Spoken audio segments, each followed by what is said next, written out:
Welcome to the very first Poets in the Library series. We are starting at the Ernie Pyle Library on South Girard in Albuquerque. We are going to have featured poets who live near Ernie Pyle Library, as well as community poets who live in the neighborhoods that are served by Ernie Pyle. I'm Mary Oishi, Albuquerque's Poet Laureate, and I'm really happy to present this series that highlights both Albuquerque's amazing libraries and our wealth of great poets. It so happens that Ernie Pyle is my neighborhood library, and so I'm going to read the opening poem before I introduce the featured poets for today. I need poems. These days I need poems between my fingers, bulking my pillows, spinning off the ceiling fan. I need poems to sweet the oatmeal, to cream the morning coffee. I need cupboards so full of poems you couldn't squeeze in another can of soup. I need a poem to lock my door, to start my car. I need poems to bubble up through the storm drains on my way to more poems. I need poems to populate my screens, to ring my phone. I need poems to jump into the headlines in Arial Black 200-point type, push out all that is not poem. I need a world of poems, a 7 billion voice poem speaking through 14 billion eyes. I need trillions of poems twinkling at me across light years. I need poems, poems, poems, poems, a universe of nothing but, just to keep the light on, just to keep my head in a world gone mad, mad, mad. It's my great pleasure to introduce the first featured poet for the Ernie Pyle Library, a poet who lives in Albuquerque, and Margaret Randall is her name. Margaret Randall is a poet, essayist, oral historian, translator, photographer, and social activist. She has published more than 150 books of poetry, essay, and oral history. Among her most recent poetry collections are The Morning After, Poetry and Prose for a Post-Truth World, Against Atrocity, and Times Language Selected Poems 1959 to 2018, all from Wings Press. A forthcoming collection, Out of Violence into Poetry, will be released by Wings in fall 2021. Randall lived in Latin America for 23 years, specifically in Mexico, Cuba, and Nicaragua.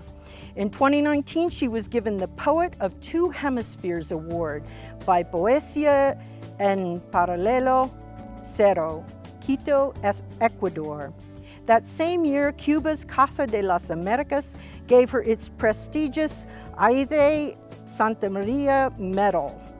Margaret had 3 books published this year: her memoir, I Never Left Home, Poet, Feminist, Revolutionary by Duke University Press, My Life in 100 Objects by New Village Press, and Starfish on a Beach, The Pandemic Poems by Wings Press. In March, she was named recipient of this year's George Garrett Award from AWP, and in June, Chapman University awarded her its Paulo Freire Prize. For more on Margaret Randall, see her webpage, margaretrandall.org. And now, please welcome Margaret Randall. Well, I'm so happy to be able to participate in this wonderful library program at the Ernie Pyle Library, which is right in my neighborhood. The first poem I'm going to read is called Voice. Voice said what it was born to say, even when high school teacher, father, and husband took pains to contain it. Pains, exemplary, decorated ones. You wouldn't know it, though. Impossible to go against such force of nature. Voice snuggled between the sheets, wouldn't eat its vegetables, sounded high-pitched, sometimes landed with a thud.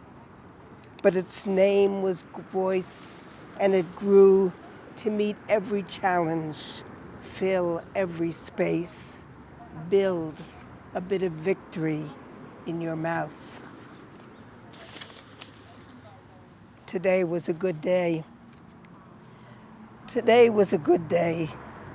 To begin with, I woke up this morning and was able to get out of bed, unbending the length of my body.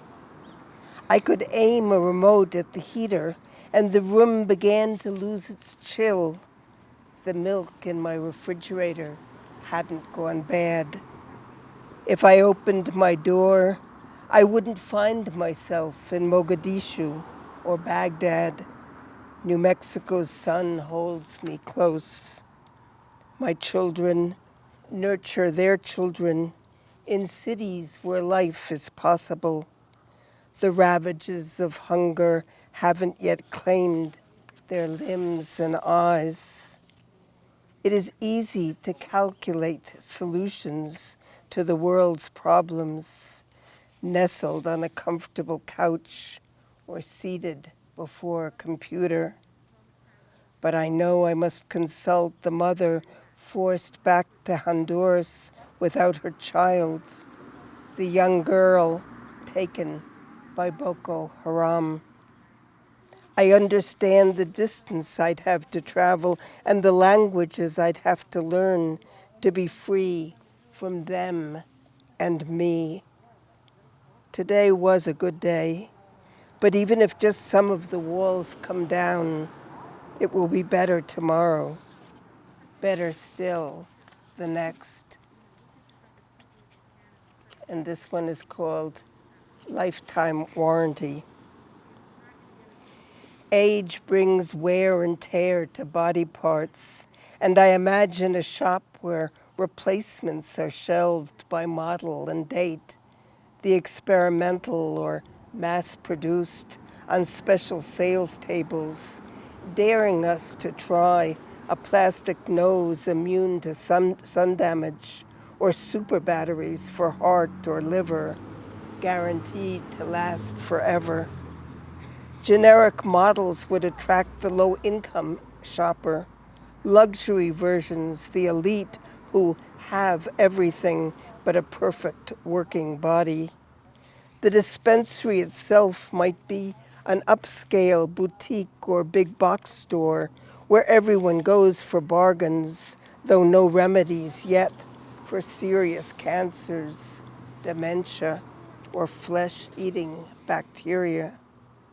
Short-term solutions are advertised in glowing terms and offered on brightly decorated racks right beside the cashier.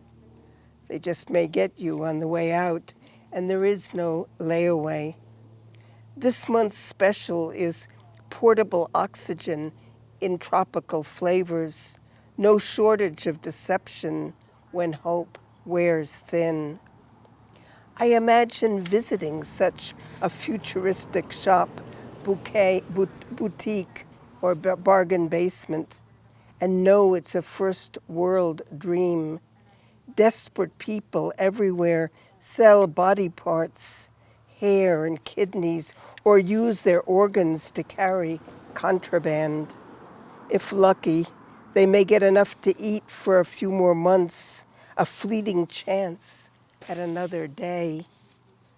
What would a lifetime warranty mean to a body wearing only hope? Will the consumer hold out for designer DNA or invest in replacement body parts?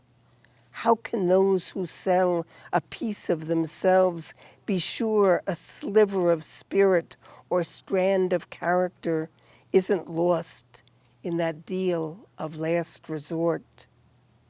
Privilege stalks the rich, while the poor hope only for survival. And I'm going to end with a poem called We Won't Take Yes for an Answer. We tell them no means no, and ask what part of that word they don't understand. Every secret place on the far side of casual conversation disappears after the fire sale. I would tell you, read my lips, but fear being taken for a president boasting, mission accomplished. There is no mission here, just vulnerability donning its invisibility cloak of shame. We tell them no means no. They smile disarmingly. We won't take yes for an answer and turn them into pillars of salt. Thank you. Thank you so much, Margaret. And now, it's my pleasure to introduce the second featured poet, Tani Arness. Tani Arness has enjoyed living, teaching, and writing in New Mexico for over 20 years. Her poems often explore the intersections of people, land, and spirit. Tani is grateful for her current work as a high school principal and poetry teacher. A collection of her poems can be found in Sim Sum, 5 Contemporary Poets Lend Us Their Hearts by Mercury Heartlink Press. Her poetry can also be found in numerous literary magazines, including North American Review, Rhino, Adobe Walls, Rhino Bosque, the magazine, Malpais Review, and Crab Orchard Review. Her website is tani-arness.com. Please welcome Tani Arness. For John Muir. I'm not going to say I want to be John Muir, just if I were John Muir, then I'd know how a storm feels to a tree. I'd have memorized the entire New Testament and then walked 1,000 miles into the wilderness to create my own religion of starlight on stone. John did things a little differently, like we sometimes do. We let where we come from be separated from where we are. I know how a storm feels to a sidewalk. I boarded trains across 6 continents and memorized any god I could find. John Muir searched for underground water while I searched faces for a sense of earth. Humans aren't that different from wilderness, I think. The high canyon walls and glacial valleys, the expanse of sky holds us all with barely a touch. Our healing is like crossing a river in a torrential rainstorm, and when we finally get to the muddy embankment, we find out that out of all the years where we grabbed what we could, we still have nothing. Even the long trails left behind by our feet are missing. John Muir knew the written words of God, yet what it took for him was the deeply etched canyons of sandstone. We all must stand alone, deciphering a vast night sky.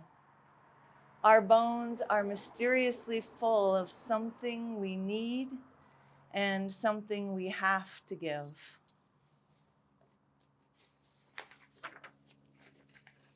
Figurine. I have a large, clear glass whale figurine sitting on my windowsill. There's a frosted etching of Jonah sitting cross-legged in the center of it. My grandmother gave it to my mother, who let it sit in our windowsill for decades until, when she died, my sister mailed the 3-pound glass whale to me. So now Jonah and the whale greet me each morning as I sip green tea. How often can I imagine myself swallowed by a great fish before it gets weird? I imagine my swallowing, though, in an esoteric way, as if I'm a frosted glass woman inside a prayerful fish of clear morning sun, my story only beginning its unfolding. And I wonder if it's what my mother would have wanted. A daughter brave enough to defy God and be thrown off a ship. A daughter willing to sit in the dark bowels of a great fish, waiting to be vomited onto a windowsill shore. How many generations of mothers before me knew about the seemingly endless waiting for God, and the glass cast feel of a life sitting in a windowsill, waiting to stop the arguing, stop the hiding, to do their work, perfectly casting the sun's shine for one moment each day.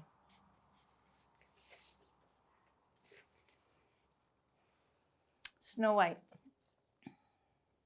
For a minute, the whole world was sleeping, and everything wanted by one person was spurned by another. And in this dark wood, she dreamed she was a giant among trees. She knew she couldn't die because she had not yet had a chance to be brave. The whole world was asleep, with the sky like a lullaby, singing, "Here it comes now." But all she had were 7 dwarves and a witch, and maybe that was enough. She did not know to want a prince, like she hadn't known to want the apple or the kiss. So she took what she was given, though maybe she sensed something missing and felt it a tired sensation, like receiving something sweet and still wanting. Albuquerque, New Mexico, with gratitude to all the healers in our city. We live in a city of 10,000 healers. We live in a city where the sky is a healer and the red mountain is a healer and the moon rising over the mountain and the stars moving around the moon and the cottonwood trees and the sage and the creosote, coyotes and crows. We are surrounded by healers, and still we need more healers. We live in a city of strangers, kind strangers and confused strangers. We have memorized the difference between fireworks and gunshots. A city with stories on fire and rain that needs to fall. We walk out the door saying goodbye and be safe, because this is a city of hurt people hurting people and hurt people helping people. We carry the earth in our bodies, like we carry gallons of water to leave in the desert, because we know, because the rocks know, and the sun knows, and the wind knows that hurt people, and that is no excuse. We live in a city of 10,000 healers, and still we need more healers. We light candles and say, "Blessed are we who have been wrong, who have been shattered and put together again. Blessed are the angry and the meek, and those running down the hillsides in search of the river, for we shall know God."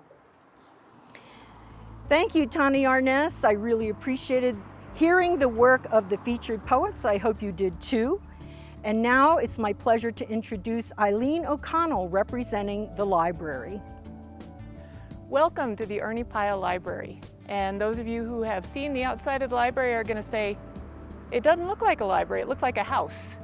And that is because it started life as a house. This is the house that Ernie Pyle and his wife Jerry built between 1939 and 1940 on what was then the outermost west edge of the city, where they had an unobstructed view to the west side of Albuquerque, past the river to Mount Taylor.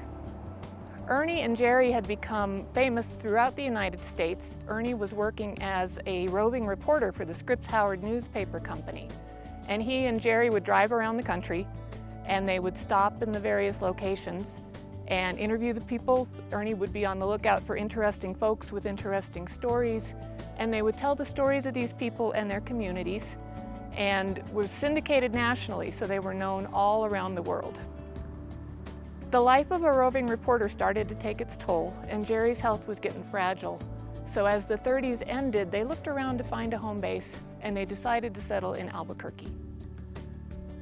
So they built this little house on the corner of Girard and Santa Monica and started to set up housekeeping.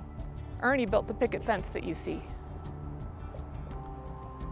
But it was the late 30s and the early 40s, and the world was blowing up around them. Ernie wound up taking his talents as a reporter into Europe. He was an embedded reporter with the troops. He ate with them, marched with them, and told the kind of stories that he had told as a roving reporter in the United States. And in the days before social media, it meant a lot to see your uncle's or your brother's or your son's name in the paper and know that Ernie had seen him and thought his story was important enough to share. And so Ernie did that. As the war was closing in Europe, he came back home and was looking forward to joining Jerry and restarting their life here. But he decided he had to go to the Pacific and do the same kind of reporting for the folks who were fighting that side, that front, that he had done for the boys in Europe. On April 18th, 1945, Ernie was killed by a sniper's bullet on the island of Ieshima. Jerry's health had been increasingly fragile. She was looking forward to Ernie coming home, and the whole country was devastated by the loss, but it was fatal for Jerry. In November 1945, she succumbed to complications of influenza. But before she died, she had been working with Mayor Clyde Tingley to come up with an appropriate memorial for Ernie that would really commemorate his life, his contributions, and that would maybe do something for the GIs that he had served so well as a reporter. The decision was made that the house would become an important part of the memorial. And the decision was made as the GIs were coming home, as they were starting to go to UNM on the GI Bill, that the Ernie Pyle home would become Albuquerque's first neighborhood library in Ernie and Jerry's home, and it would serve the GIs in the neighborhood who were going to UNM. We opened the library October 11th, 1948. In the first 2 years it was open, 2,700 people signed the visitors book. Now, 2,500 people a month come through Ernie Pyle's doors. They check out books, movies, music. They come for inspiration, education, and to share people's stories. And we're so delighted that you're here sharing poetry with us at the Ernie Pyle Library today. And now we're going to go to our Community Poets segment, introducing people who live in the vicinity of the Ernie Pyle Library. So it's my great pleasure to present all of these wonderful community poets from Albuquerque. Lydia Andrews is a performance poet, behavioral health technician, and first-year graduate student at the University of New Mexico. Her work has appeared in the Fixed and Free anthology, edited by Billy Brown, and the Poets Speak anthology series, edited by John Roach and Jules Nyquist. She competed in the Albuquerque Women of the World Poetry Slam Championship in 2017 and 2018. Welcome, Lydia. Thank you for having me. I really appreciate being here. The poem I'm going to read is titled Baby Mermaid. The first time I saw your face, it was rubbed raw with the pressure of the pearly casing that somehow clung to you all the way into the world. For a moment, baby sister is just a creature. Now, you paint a baby mermaid in a crimson sea, swollen with flayed seals. And I wonder how you know to depict almost exactly my first sight of your pink face with its storm of tears, your original outrage at beginning to be. The piercing blue eyes pinch without blinking, though yours were pressed shut against the light that didn't belong at 2 a.m. I thought you were an impossibly beautiful changeling, here to replace me, furious and fragile, topped with yellow fuzz, like a chicken a few hours out of the egg. Your entrance had interrupted Jabberwocky, being read to me softly in the other room, but I didn't resent you yet. Now, we want to go where the people are. We have waited on shipwrecks to no usefulness, keening against the storm and the splintering as if our voices were enough to draw sailors away from the rocks. I want to cover your eyes. Every time the sunset is stolen from our sky and rises in sudden shocks of red, and we take what the waves have brought us. We want to go where humanity is. You have split into someone who dances. The fairy tales taught us that first steps are like daggers through the soles of the feet. I know that carrying someone to shore doesn't mean that they will hear you someday. I know you still see sickly gray horizons, and I cannot make your ocean clean, but the world is turning watercolor butterfly, and we are learning, ever so slowly, how to breathe. Thank you. Oh, nice. Thank you, Lydia. Nate Maxson is a writer and performance artist. He is the author of several collections of poetry and has had writing in many publications, including Quiddity, the Malpais Review, and Empty Mirror. Originally from Cleveland, Ohio, he has lived in Albuquerque for about 20 years now and has performed poetry all over the Southwest. Nate Maxson. Thanks, Mary. Glad to be here. Let's see. I'm going to read a poem here, which is, this poem is called Canticle of Days and Faces. And this poem is in the most recent issue of the Heavy Feather Review, which is a poetry magazine out of Denver. And this poem is loosely it riffs off of a poem by Philip Larkin, which is called Days, which is my favorite poem by Philip Larkin.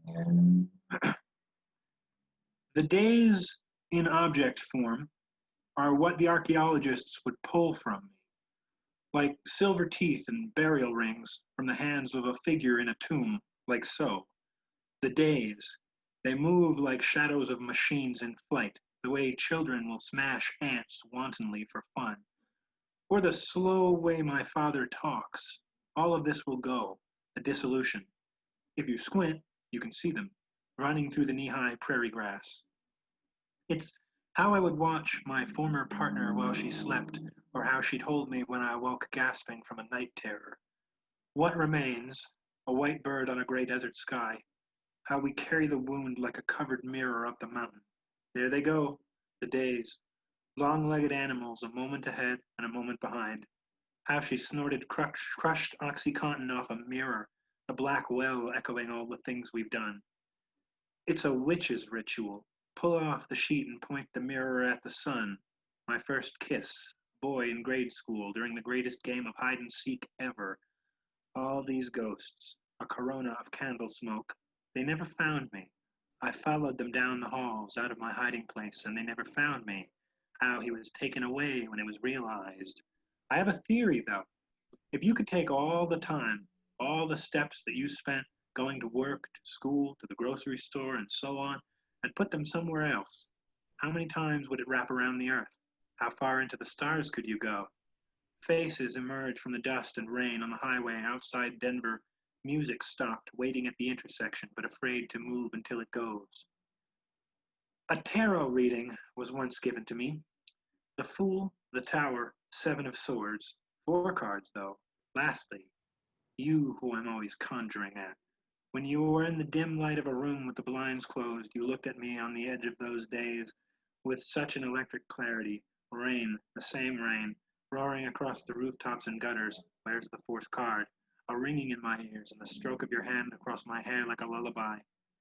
They would stand and try to recreate the sky, their own sky, but always the same sky, another sky, somewhere. All my days are flying away. I've got a head full of winds, on a still hour, balanced. They speak to me in whispers like the blue of empty swimming pools. The days leaving me, running massive, can't see their heads for their height, loping across the sands indifferent like dogs. The bones of their masters buried, the same bones, the same sand, deep and singing, reverberating the echo of the hours through empty rooms forever. Hadar Malayan is an Albuquerque poet who has been published in numerous journals and anthologies, as well as an active participant in the Outspoken Poetry Slams. She is also a public middle school teacher. Please welcome Hadar Malayan. COVID-19. They say not to talk much about COVID-19. It's too depressing. Focus on positivity. Manifest joy. Decorate your house. Go for walks. Learn new recipes. Try a new at-home hobby. Have an attitude of gratitude.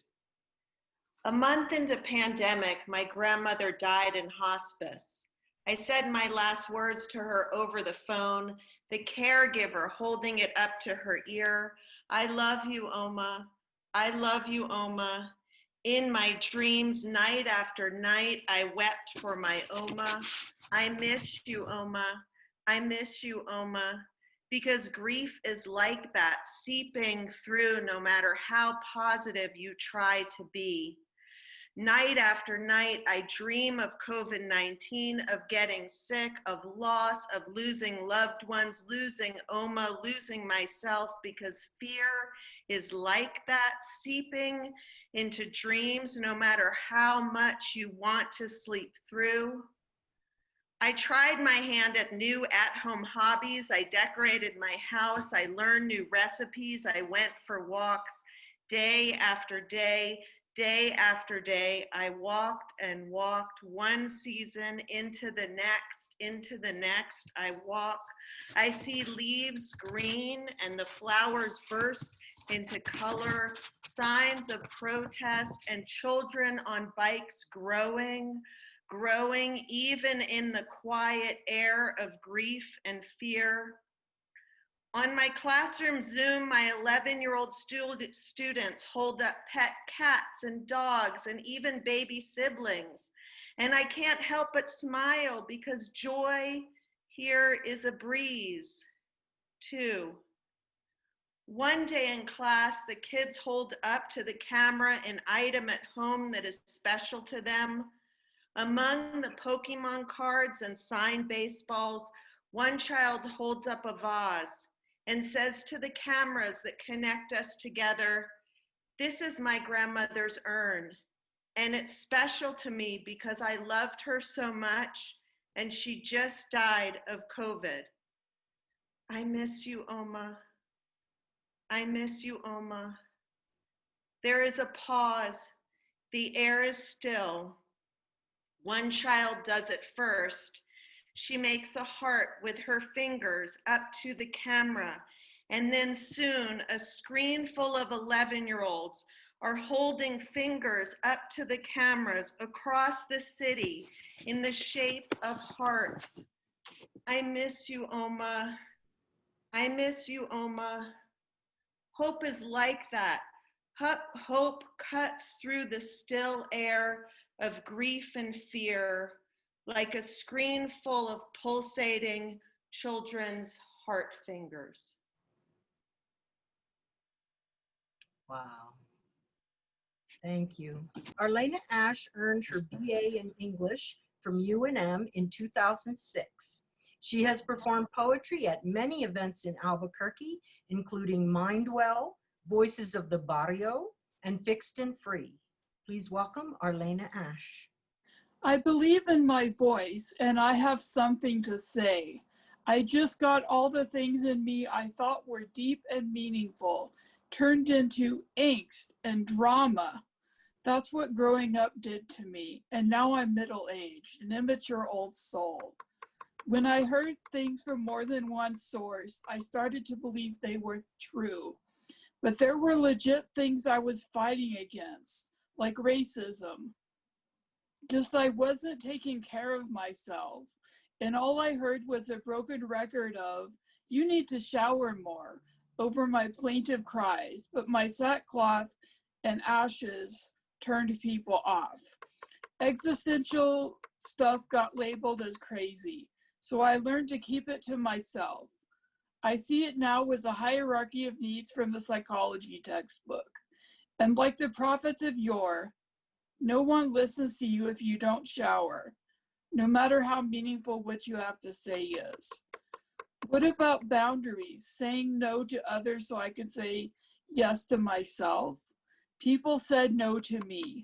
I had to learn to listen to them, no matter how much it hurt, because it wasn't their responsibility to meet my needs. No one could do that except me. I would impose on others, come crying to them, expect them to take care of me. It was learned behavior. My mother expected everyone to take care of her, and people enabled her. And I'm beginning to see that she used religion to get what she wanted. Other people in my family still think she was a saint, but I'm relieved she's dead. There, I said it. But I also learned that I can't continue to blame everything on her. I may have learned that behavior, but I have the ability to move beyond it, learn skills to take care of myself, meet my own needs. I had to fight through a lot of anger to get to where I was willing to work on myself. but I did it. Carlos Damon Pantera has published one chapbook, Autumn Equinox. He has performed his poetry in coffee shops and larger venues throughout Albuquerque. Welcome, Carlos. Thank you, Mary. For my son, 1. The country in which I love you does not exist. In that country, I find a job before you are born, where I am not murdered every day. I'm not murdered in the fake smile of the owner of Facebook. Each day, the wind comes over the mountains, cloaked in milky, curdling clouds. Some days the clouds are oily, squid ink. We remember oceans together, deep, mysterious, dangerous, a refuge for rejuvenation, revival. 2. In that country where you are born, you never taste my absence. You are with me everywhere. I am not broken, harassed, jailed. No dark bars divide my face into tall, vertical rectangles. No shadows of words. In foreign languages pierce my dark skin, bleeding. In that country, you have a childhood observed and unconstrained. No threat exists. No fear keeps you from a playground. The village has eyes, many grandmother eyes, too many to count. Trees, tall grasses. 3. In this country, we celebrate your birthday with a phone call. I feel my age move into my bones, my joints, my eyes, even my tongue. Everything moves slower. Everything. We do not sit together in our silences with warm memories of small candles lit and dancing flames. We are wall shadows. Thank you, Carlos. And if you would like to participate in your neighborhood library reading, you can email me at abqpoetlaureateprogram@gmail.com. That's abqpoetlaureateprogram@gmail.com. You can also hit me up on Facebook at Mary OISHI. OIS like Sam, HI. Thank you so much for joining us for this premiere of the Poets in the Library series for all of the poets, both featured and community poets, who live in and around the Ernie Pyle Library neighborhood.